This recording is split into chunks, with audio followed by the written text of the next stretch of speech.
Brought to you by Agilus Diagnostics.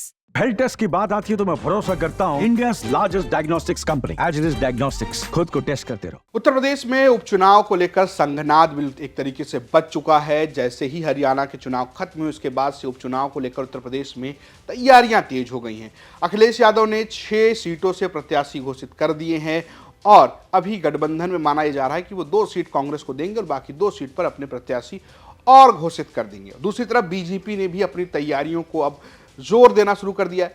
Yogi Adityanath लंबे समय से सारी सीटों पर, जिन 10 सीटों पर उपचुनाव होने थे वहां पर दौरे तो कर रहे थे, लेकिन अब जो है मीटिंग्स का दौर शुरू हो गया। दिल्ली में एक बड़ी मीटिंग बुलाई गई है। अमित शाह गृह मंत्री वो इस मीटिंग को लेंगे और इसमें योगी आदित्यनाथ समेत उत्तर प्रदेश के तमाम नेता मौजूद रहेंगे और चर्चा जो है वो होने वाले 10 विधानसभा के उपचुनाव पर है। जो चर्चा है, जो ये बैठक है, उसमें 27 नाम भेजे गए हैं पैनल की तरफ से। उत्तर प्रदेश की राज्य इकाई की तरफ से 27 नाम फाइनल करके एक लिफाफे में भेजे गए हैं। इन 27 नामों में से 10 नाम तय किए जाएंगे जो उपचुनाव में भारतीय जनता पार्टी के प्रत्याशी होंगे। तो हो सकता है कि उपचुनाव में प्रत्याशियों की घोषणा हो जाए।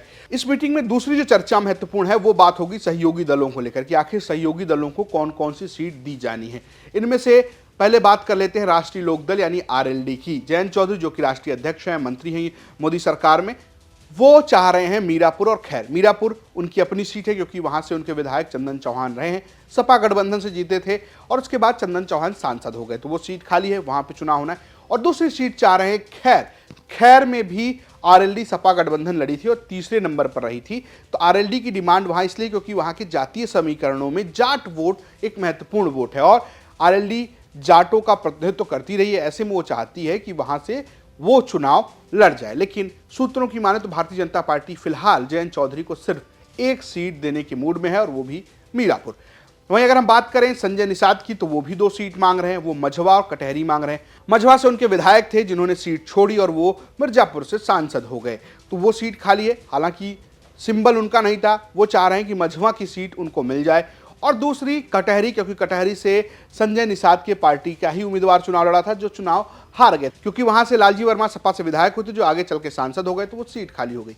लेकिन सूत्रों की माने तो बीजेपी अभी संजय निषाद को एक भी सीट देने के मूड में नजर नहीं आ रही, यानी कि बीजेपी 9 सीटों पर खुद लड़ेगी और 1 सीट पर वो गठबंधन को दे सकती है, जो जानकारी सूत्रों के हवाले से आ रही। लेकिन सबकी निगाह इस बैठक पर बनी हुई कि आखिर अमित शाह के इस बैठक में क्या बड़ा फैसला लिया जाता है, किसको कितनी सीटें मिलती हैं और किसे प्रत्याशी बनाया जाता है। आपकी अपनी क्या राय है हमें कमेंट बॉक्स में जरूर बताएं। ये स्टोरी भेजी थी लखनऊ से हमारे सहयोगी कुमार अभिषेक ने, प्रस्तुत किया हमें रजत ने और कैमरे के पीछे रंजीत। देखते रहिए यूपी तक। नमस्कार।